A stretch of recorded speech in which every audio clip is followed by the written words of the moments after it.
आप सभी देख रहे हैं कोर कॉन्सेप्ट्स। मैं पुष्पेंद्र सिंह आप सभी का स्वागत करता हूं। अभी हम लोग राजस्थान अध्ययन का भाग 1 कक्षा 9 के लिए हमारी नई लेक्चर सीरीज को कंटिन्यू कर रहे हैं, जिसमें अभी तक हम कवर कर चुके हैं इसका लेसन नंबर 1 का कुछ टॉपिक्स, जिसमें राजस्थान की ऐतिहासिक पृष्ठभूमि हम अभी पढ़ रहे हैं।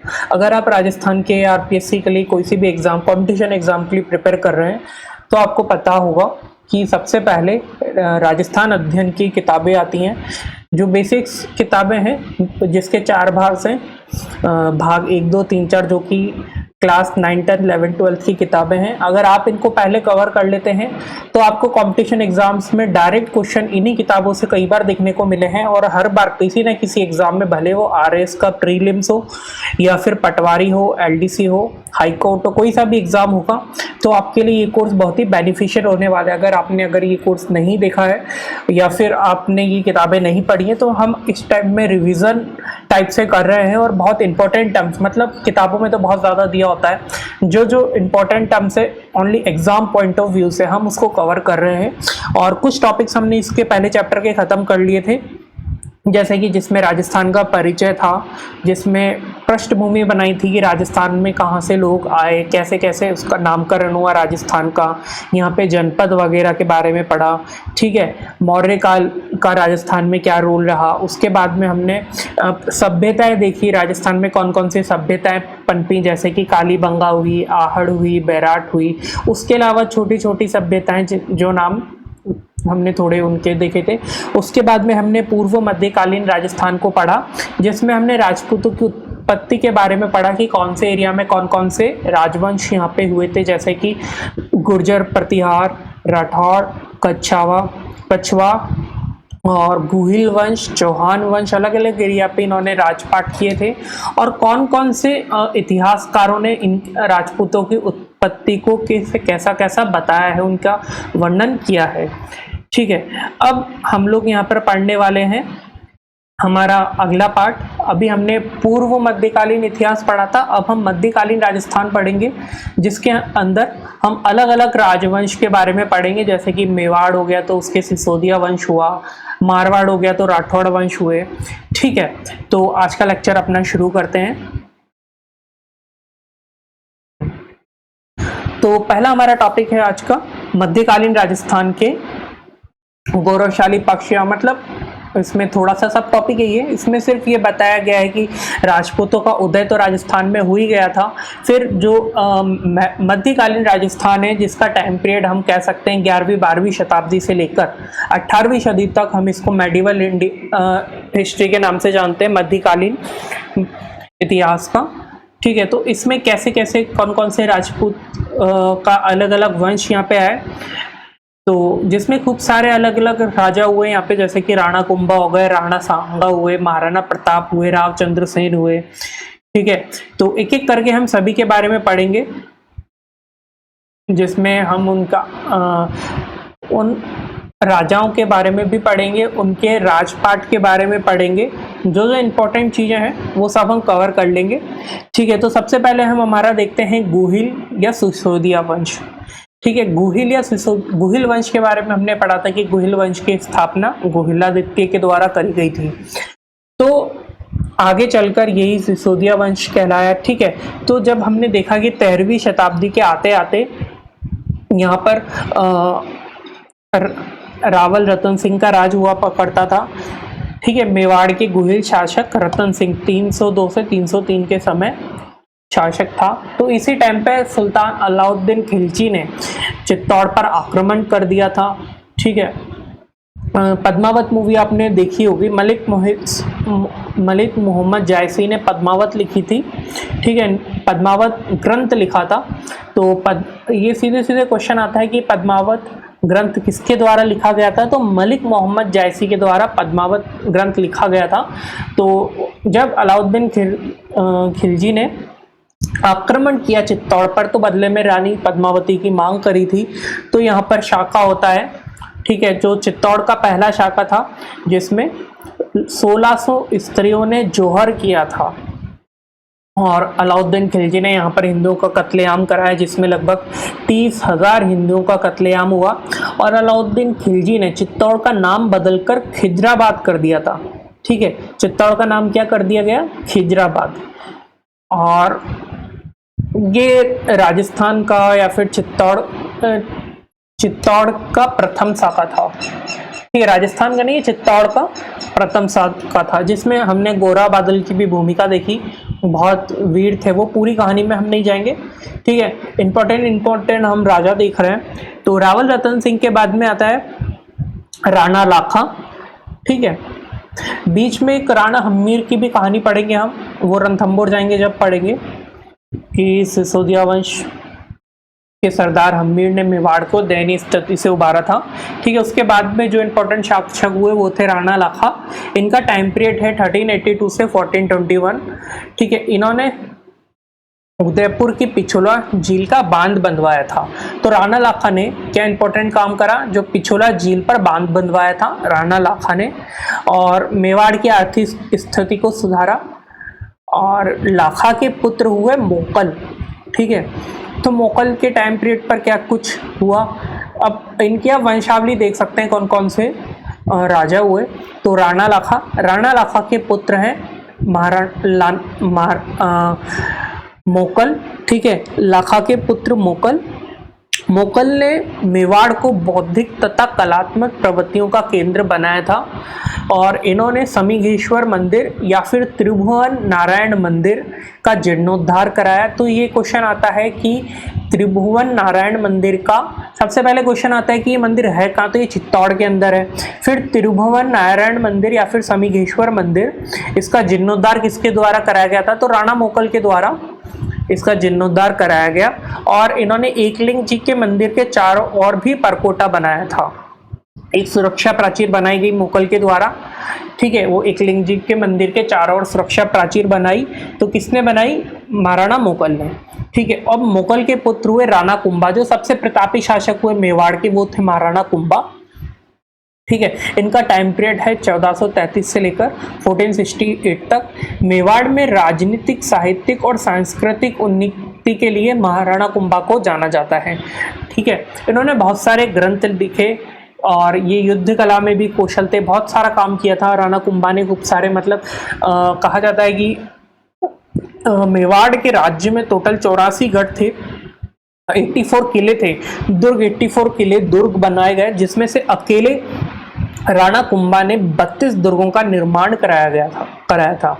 ठीक है, कुंभा को अभिनव भट्टाचार्य, हिंदू सरतान, चाप गुरु, दान गुरु आदि नामों से पुकारा जाता है। किन किन नामों से महाराणा कुंभा को जाना जाता है, अभिनव भट्टाचार्य, हिंदू सुल्तान, चाप गुरु और दान गुरु से राणा कुंभा को जाना जाता है। तो ये नाम सीधे सीधे क्वेश्चन आ जाते हैं एग्जाम में, पटवारी और आरएएस तक में कई बार पूछा गया है कि हिंदू सुल्तान को किस राजा को जाना जाता था, हिंदू सुल्तान के नाम से। ठीक है, फिर राणा कुंभा ने 1437 में सारंगपुर के युद्ध में मालवा पांडु के सुल्तान महमूद खिलजी को परास्त किया था। 1437 में मालवा के सुल्तान महमूद खिलजी को परास्त किया था, और इसी विजय के उपलक्ष्य में कुंभा ने आराध्य देव विष्णु के निमित्त चित्तौड़गढ़ में 9 मंजिला प्रसिद्ध कीर्ति स्तंभ या विजय स्तंभ का निर्माण कराया था। तो महाराणा कुंभा ने विजय स्तंभ का निर्माण कराया, कहाँ कराया, चित्तौड़ में कराया। क्यों करवाया, 1437 में महमूद खिलजी के खिलाफ युद्ध में विजय के उपरांत में विजय स्तंभ या कीर्ति स्तंभ का निर्माण कराया गया। ठीक है, कुंभा ने मेवाड़ की सुरक्षा के उद्देश्य से 32 किलोमीटर का निर्माण करवाया, मतलब जो किले के चारों ओर प्राचीर का निर्माण कराया, जो कि 32 किलोमीटर लंबी थी। ठीक है, इसमें बहुत सारे दुर्ग बनवाए, जिसमें कि बसंती दुर्ग, मचान दुर्ग, अचलगढ़, कुंभलगढ़ आदि प्रमुख किले हैं। ठीक है, और कुंभलगढ़ का जो सबसे ऊंचा भाग है उसको कटारगढ़ के नाम से जाना जाता है। ठीक है, और बहुत सारे मंदिरों का भी निर्माण कराया, जिसमें कि कुंभ स्वामी श्रृंगार चोरी का मंदिर चित्तौड़गढ़ में है, मीरा मंदिर एकलिंग जी का, रणकपुर का मंदिर कुंभा के टाइम पीरियड में ही बनाए गए। कुंभा वीर, युद्धशील, कला प्रेमी होने के साथ साथ एक विद्वान भी थे। ठीक है, इस बात की जानकारी हमें एकलिंग महामात्य से मिलती है। अब इन्होंने बहुत सारे, ये संगीत भी जानते थे अच्छे से, संगीत प्रेमी थे, इन्होंने ग्रंथ लिखे संगीत के। सीधे सीधे क्वेश्चन में आ जाता है, तो कौन कौन से ग्रंथ लिखे थे कुंभा ने? संगीत राज, संगीत मीमांसा, सुड़ प्रबंध। ठीक है, संगीत राज, संगीत मीमांसा और सुड़ प्रबंध संगीत ग्रंथ कुंभा के द्वारा रचित किए गए थे। कुंभा ने चंडी शतक की व्याख्या करी थी। कुंभा ने और क्या किया? चंडी शतक की व्याख्या करी, गीत गोविंद की रसिक प्रिया टीका और संगीत रत्नाकर का टीका भी लिखा था।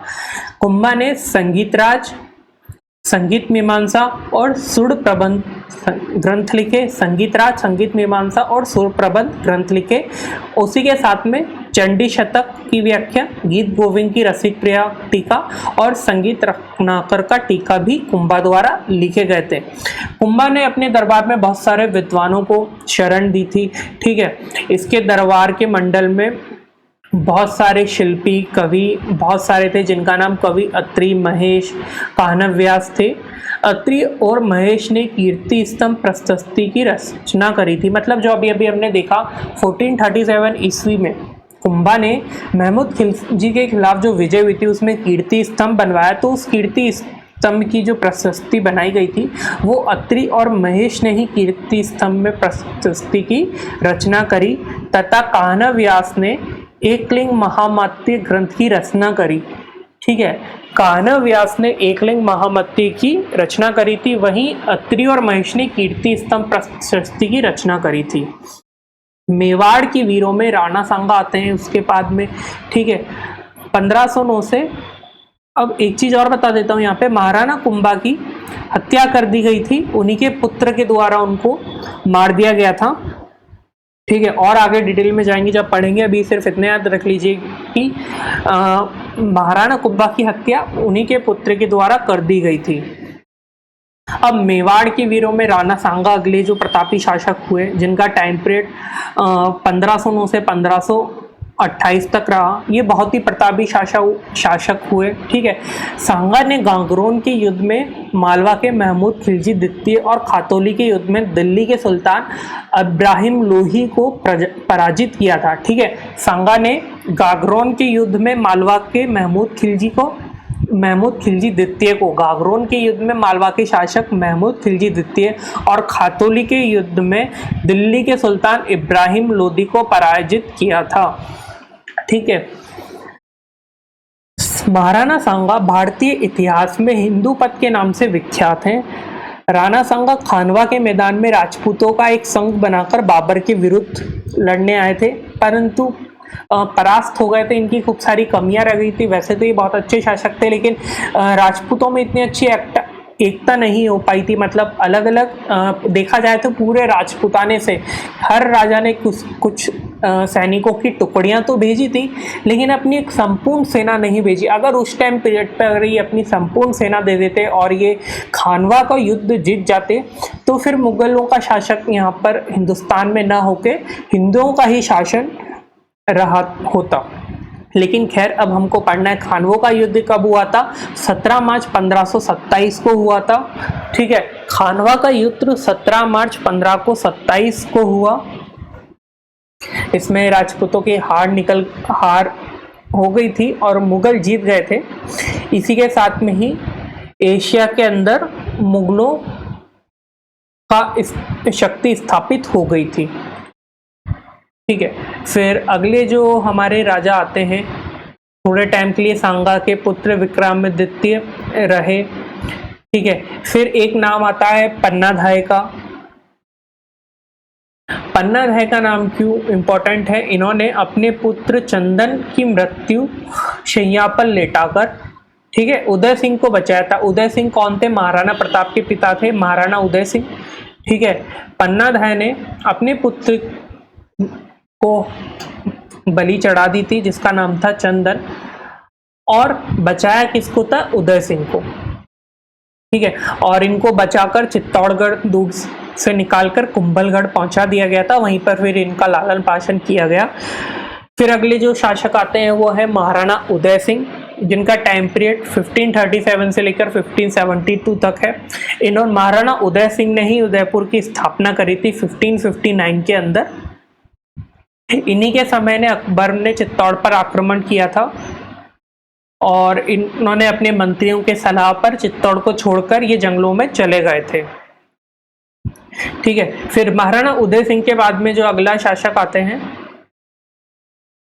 वो आता है महाराणा प्रताप। महाराणा प्रताप उदय सिंह के पुत्र थे जिनका जन्म 1540 में कटारगढ़, जो कि हमने पढ़ा था कुंभलगढ़ के अंदर दुर्ग है, जो सबसे ऊंची दुर्ग है वो है कटारगढ़ के अंदर महाराणा प्रताप का जन्म हुआ था।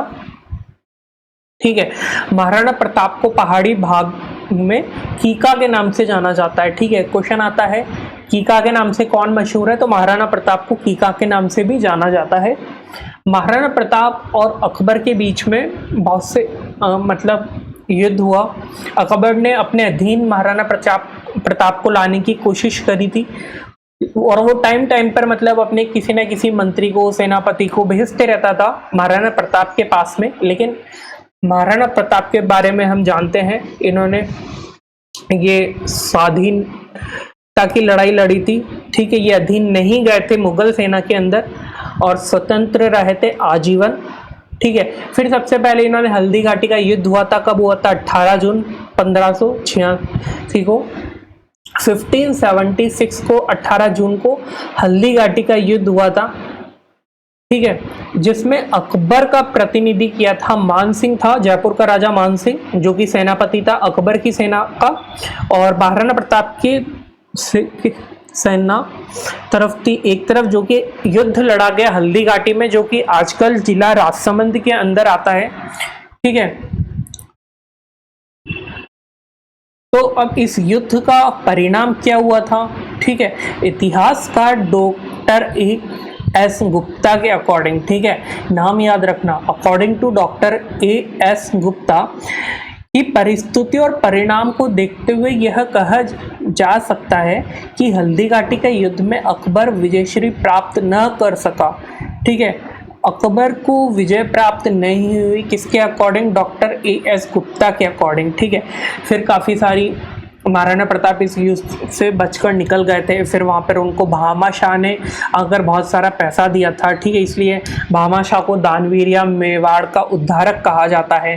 ठीक है, फिर वापस युद्ध होता है महाराणा प्रताप का, किसके साथ होता है? 1582 में दिवेर का युद्ध होता है, अकबर के विरुद्ध होता है। और इन्होंने इसी युद्ध में सुल्तान खां, जो कि अकबर के प्रतिनिधि के रूप में आया था लड़ने, उसको मार दिया गया था। किसके द्वारा? महाराणा प्रताप के द्वारा। और अपने जीवन काल में चित्तौड़ और मांडलगढ़ के अतिरिक्त मेवाड़ के अधिकांश हिस्सों पर पुनः अधिकार कर लिया था। मतलब लाइफ टाइम इन्होंने, इनकी एज 55 की एज में महाराणा प्रताप की डेथ हो गई थी। ठीक है, और जब इनकी डेथ हुई थी तब ये युद्ध में या फिर ऐसे युद्ध नहीं हुई थी, ये एक बीमारी के चलते मर गए थे।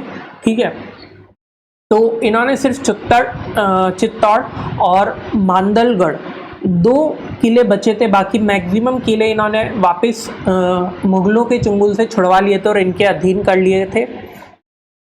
ठीक है,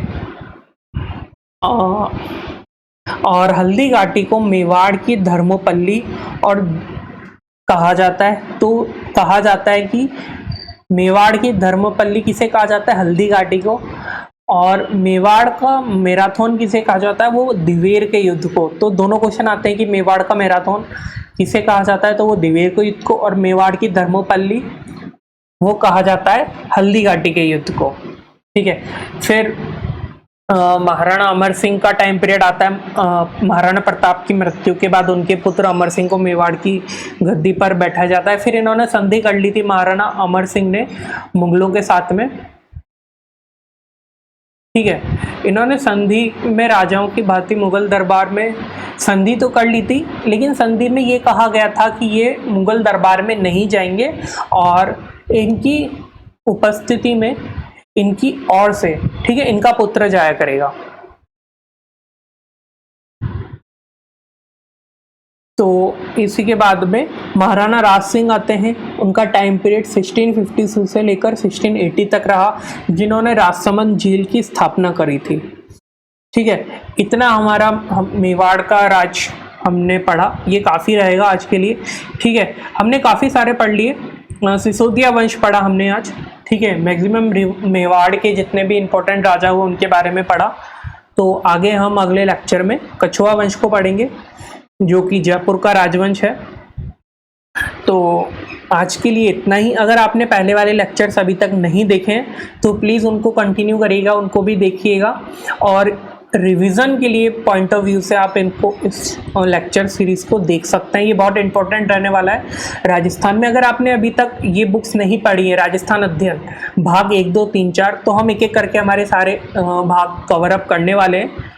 तो बहुत ही जल्दी मैं कोशिश करूँगा एक एक करके सारे भाग कंप्लीट करा दूँ। और एक दिन में मैं 2, 3, 3, 4, 4 पार्ट डालने लगा हूँ आजकल। तो जल्दी से आपकी जो बचे हुए लेक्चर्स हैं वो सारे ख़त्म हो जाएंगे। जो चैप्टर नंबर 1 है इसका, ये थोड़ा सा लंबा है, बाकी चैप्टर इतने लंबे नहीं है। तो जल्दी से हमारे अगले लेक्चर में हम मिलते हैं। इस लेक्चर में इतना ही, अगले लेक्चर में हम पढ़ेंगे कछुआ वंश। आज के लिए इतना ही। Thank you so much.